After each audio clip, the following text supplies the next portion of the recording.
Hello friends, welcome to my channel heaven of spices ಮಸಾಲೆಗಳ ಸ್ವರ್ಗ. ಇದು ತುಂಬ ಟೇಸ್ಟಿಯಾಗಿಂತ garlic toast crispy potato balls ಮಾಡೋಣ.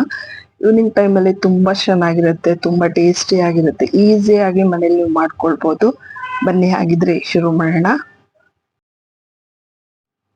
ಇದನ್ನ ಮಾಡೋದಕ್ಕೆ ಪದಾರ್ಥಗಳು ತುಂಬಾ ಕಡಿಮೆ, ಹಾಗೆ ಸಮಯನೂ ತುಂಬಾ ಕಡಿಮೆ ತಗೊಳುತ್ತೆ. ನೀವು ಈಸಿಯಾಗಿ ಮಾಡ್ಕೊಳ್ಬೋದು. ಇಲ್ಲಿ ನಾನು ಇದನ್ನ ಮಾಡೋದಕ್ಕೆ 3 ಬೇಯಿಸಿರೋಂಥ ಆಲೂಗಡ್ಡೆ ತಗೊಂಡಿದ್ದೀನಿ, ದೊಡ್ಡ ಸೈಜ್ದು. ಇದಕ್ಕೆ ಒಂದು ಅರ್ಧ ಅಥವಾ 1 ಚಮಚದಷ್ಟು ಖಾರದ ಪುಡಿ ಹಾಕೊಳ್ಳೋಣ. ಹಾಗೆ ರುಚಿಗೆ ತಕ್ಕಷ್ಟು ಉಪ್ಪನ್ನ ಹಾಕೊಳ್ಳೋಣ. ಜೊತೆಗೆ ಒಂದು ಅರ್ಧ ಚಮಚದಷ್ಟು ಗರಂ ಮಸಾಲ ಪೌಡರ್ ಕೂಡ ಹಾಕೊಳ್ಳೋಣ.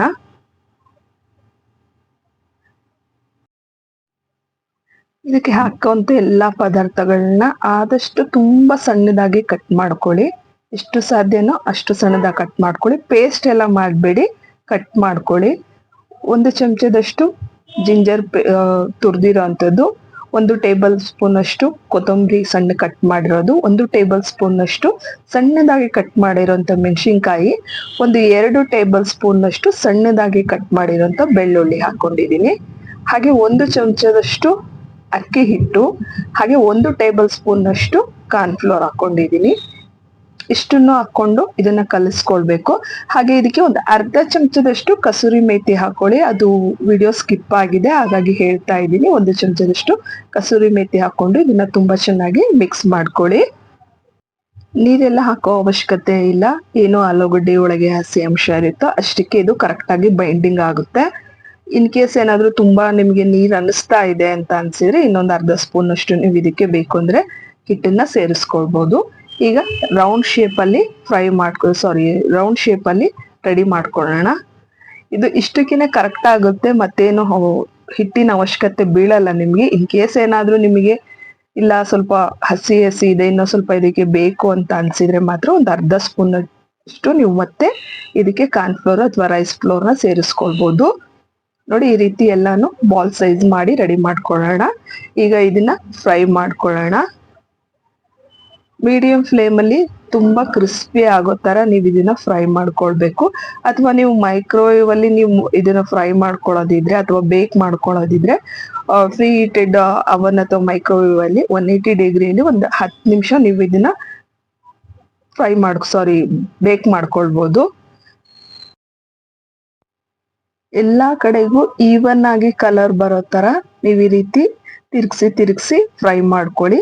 ತುಂಬಾ ಚೆನ್ನಾಗಿ ಕಲರ್ ಬರ್ಬೇಕು. ನೋಡಿ, ಈ ರೀತಿ ಗೋಲ್ಡನ್ ಬ್ರೌನ್ ಕಲರ್ ಬರ್ಬೇಕು.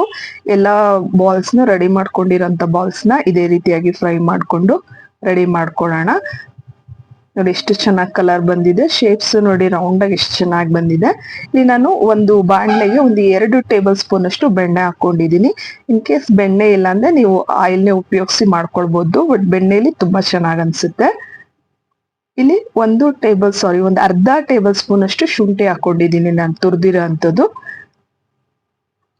ಹಾಗೆ 2 ಟೇಬಲ್ ಸ್ಪೂನ್ ಅಷ್ಟು ಸಣ್ಣದಾಗಿ ಕಟ್ ಮಾಡಿರುವಂತ ಬೆಳ್ಳುಳ್ಳಿ ಹಾಕೊಂಡಿದ್ದೀನಿ. 2 ಸೆಕೆಂಡ್ ಇದನ್ನ ಕೈ ಆಡ್ಕೊಳ್ಳೋಣ. ನಂತರ ಇದಕ್ಕೆ ಸಣ್ಣದಾಗಿ ಕಟ್ ಮಾಡಿರೋಂತ ಕೆಂಪು ದಪ್ಪ ಮೆಣಸಿನ್ಕಾಯಿನ ಕಟ್ ಮಾಡಿ ಹಾಕೊಳ್ಳೋಣ.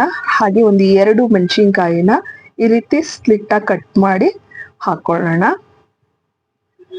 ಒಂದು ಅರ್ಧದಷ್ಟು ಹಸಿರು ದಪ್ಪ ಮೆಣಸಿನ್ಕಾಯಿನ ಕಟ್ ಮಾಡಿ ಹಾಕೊಳ್ಳೋಣ. ನಿಮಗೆ ಹಳದಿ ಕಲರ್ದು ದಪ್ಪ ಮೆಣಸಿನ್ಕಾಯಿ ಸಿಕ್ಕರೆ, ಕ್ಯಾಪ್ಸಿಕಮ್ ಸಿಕ್ಕರೆ ಅದನ್ನು ಕೂಡ ಕಟ್ ಮಾಡಿ ಹಾಕೊಳ್ಳಿ. ನನ್ನ ಹತ್ರ ಇದು 2 ಇದ್ದಿದ್ರಿಂದ 2 ಯೂಸ್ ಮಾಡಿದ್ದೀನಿ. ಹಾಗೆ ಸ್ವಲ್ಪ ಕರ್ಬೇವು ಹಾಕೊಳ್ಳೋಣ. ಇಷ್ಟು ಚೆನ್ನಾಗಿ ಫ್ರೈ ಮಾಡ್ಕೊಳ್ಳೋಣ. ನೀರೆಲ್ಲ ಹಾಕೋ ಅವಶ್ಯಕತೆ ಇಲ್ಲ, ಇದೇ ಬೆಣ್ಣೆಲೆ ಇದು ಫ್ರೈ ಆಗ್ಬೇಕು. ರುಚಿಗೆ ತಕ್ಕಷ್ಟು ಉಪ್ಪು ಹಾಕೊಳ್ಳೋಣ. ನೆನಪಿರ್ಲಿ, ನಾವು ಬಾಲ್ಸಿಗೂ ಉಪ್ಪು ಹಾಕಿದೀವಿ, ಹಾಗಾಗಿ ಇಲ್ಲಿ ನೋಡ್ಕೊಂಡು ಉಪ್ಪು ಹಾಕೊಳ್ಳಿ, ಇಲ್ಲಾಂದ್ರೆ ತುಂಬಾ ಉಪ್ಪಾಗುತ್ತೆ. ಒಂದು ಅರ್ಧ ಚಮಚದಷ್ಟು ಗರಂ ಮಸಾಲ ಪೌಡರ್ ಹಾಕೊಳ್ಳೋಣ. ಹಾಗೆ ಒಂದು 1/4 ಚಮಚದಷ್ಟು ಇದಕ್ಕೆ ಅರಿಶಿನ ಕೂಡ ಹಾಕೊಳ್ಳೋಣ. ನೀವಿಲ್ಲಿ ಶುಂಠಿನ ಪೇಸ್ಟ್ ಮಾಡಿ ಏನು ಕ್ರಶ್ ಮಾಡಿ ಹಾಕಿದಿರಲ್ಲ, ಅದ್ರ ಬದಲಾಗಿ ಉದ್ದುದ್ದ ಜಲಿಯನ್ಸ್ ಅಂತ ಏನ್ ಹೇಳ್ತೀರಾ, ಉದ್ದುದ್ದ ಆ ತರ ಕಟ್ ಮಾಡಿ ಲಾಸ್ಟ್ ಅಲ್ಲಿ ಸರ್ವ್ ಮಾಡೋ ಟೈಮಲ್ಲಿ ಬೇಕಾದ್ರೂ ಹಾಕೊಳ್ಬಹುದು. ಬೇಡ ಅಂದ್ರೆ ನೀವು ಎಣ್ಣೆ ಒಳಗೇನೆ ಹಾಕೊಳ್ಬೋದು. ಬಾಯಿಗೆ ಶುಂಠಿ ಫ್ಲೇವರ್ ಬರೋದ್ ಬೇಡ ನಮಗೆ, ಎಣ್ಣೆಲೆ ತುಂಬಾ ಚೆನ್ನಾಗಿ ಕುಕ್ ಆಗ್ಲಿ ಅನ್ನೋದಾದ್ರೆ ಫಸ್ಟ್ ಹಾಕೊಳ್ಳಿ. ಡೆಕೋರೇಷನ್ ಪರ್ಪಸ್ಗೆ ಹಾಕೊಳ್ತಿದ್ದೀರಾ ಅಂದ್ರೆ ಲಾಸ್ಟ್ ಅಲ್ಲಿ ಹಾಕೊಳ್ಬೋದು. ನೋಡಿ ಎಲ್ಲ ಬಾಲ್ಸ್ನು ಹಾಕೊಳ್ಳೋಣ ಇದಕ್ಕೆ. ನೋಡಿ ಎಷ್ಟು ಚೆನ್ನಾಗಿ ಕಲರ್ ಬಂದಿದೆ, ನೋಡೋದಕ್ಕೂ ಎಷ್ಟು ಚೆನ್ನಾಗಿ ಅನಿಸ್ತಾ ಇದೆ. ಈಗ ಎಲ್ಲಾನು ತುಂಬಾ ಚೆನ್ನಾಗಿ ಮಿಕ್ಸ್ ಮಾಡ್ಕೊಳ್ಳೋಣ. ಒಂದು ನಿಮಿಷ ಇದನ್ನ ಇದೇ ರೀತಿ ಮಿಕ್ಸ್ ಮಾಡ್ತಾ ಫ್ರೈ ಮಾಡ್ಕೊಳ್ಳೋಣ. ಈವ್ನಿಂಗ್ ಟೈಮಲ್ಲಿ ತುಂಬಾ ಚೆನ್ನಾಗಿರೋಂಥ ಸ್ನ್ಯಾಕ್ಸ್ ಅಂತಾನೆ ಹೇಳ್ಬೋದು. ತುಂಬಾ ಟೇಸ್ಟಿ ಆಗಿರುತ್ತೆ. ಖಂಡಿತ ಒಂದ್ಸರಿ ಮನೇಲಿ ಟ್ರೈ ಮಾಡಿ ನೋಡಿ. ಮೇಲ್ಗಡೆ ಸ್ವಲ್ಪ ಕೊತ್ತಂಬರಿ ಹಾಕೊಳ್ತಾ ಇದ್ದೀನಿ, ಜಸ್ಟ್ ಗಾರ್ನಿಶಿಂಗೋಸ್ಕರ ಅಷ್ಟೇ. ಈಗ ಇದನ್ನ ಒಂದು ಪ್ಲೇಟಿಗೆ ಸರ್ವ್ ಮಾಡ್ಕೊಳ್ಳೋಣ. ಈ ಬಾಲ್ಸ್ ಹಾಕಿದ್ರೆ ತುಂಬಾ ಹೊತ್ತು ಏನು ಬೇಯಿಸೋದು ಬೇಡ, 1 ನಿಮಿಷ ಬೇಯಿಸಿದ್ರೆ ಸಾಕು. ನೋಡಿ ಈಗ ಸರ್ವ್ ಮಾಡೋಣ. ನೀವು ಇದನ್ನ ಟೊಮೊಟೊ ಕೆಚಪ್ಪು ಅಥವಾ ಯಾವ್ದಾದ್ರು ಸಾಸ್ ಜೊತೆ ಸರ್ವ್ ಮಾಡ್ಬೋದು. ಖಂಡಿತ ಮನೇಲಿ ಟ್ರೈ ಮಾಡಿ.